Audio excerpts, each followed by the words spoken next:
Mayor కి ఎక్కువ తెలంగాణ రాష్ట్ర ముఖ్యమంత్రిగా తక్కువగా ఉన్న రేవంత్ రెడ్డి గారు, సోనియా గాంధీ, రాహుల్ గాంధీ, ప్రియాంక గాంధీ, కాంగ్రెస్ పెద్ద నాయకులందరూ కూడా మన తెలంగాణలో ఉన్న ప్రతి ఒక్క గుడి సాక్షిగా 6 గ్యారెంటీలు వగేరా వగేరా హామీలను ఇచ్చి 100 రోజులలో పూర్తి చేస్తాము అని చెప్పి ప్రమాణం చేశారు.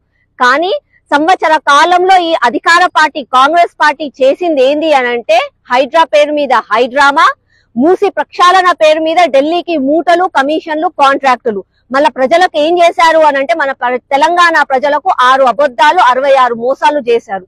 ఇదే వాళ్ళ చేసిన మోసాలను ఎండగట్టడానికి, వాళ్ళ సంవత్సర కాల వైఫల్యాలని ఎండగట్టడానికి బీజేపీ పార్టీ రేపు సాయంకాలము బహిరంగ సభ సాక్షిగా సరూర్ నగర్ స్టేడియంలో రేపు సాయంత్రం 4 గంటలకు ఒక బహిరంగ సభ సాక్షిగా ప్రజలతో పాటుగా ప్రజల న్యాయం కోసం, తెలంగాణ సంక్షేమం కోసం ఉద్యమాన్ని ప్రారంభిస్తుంది.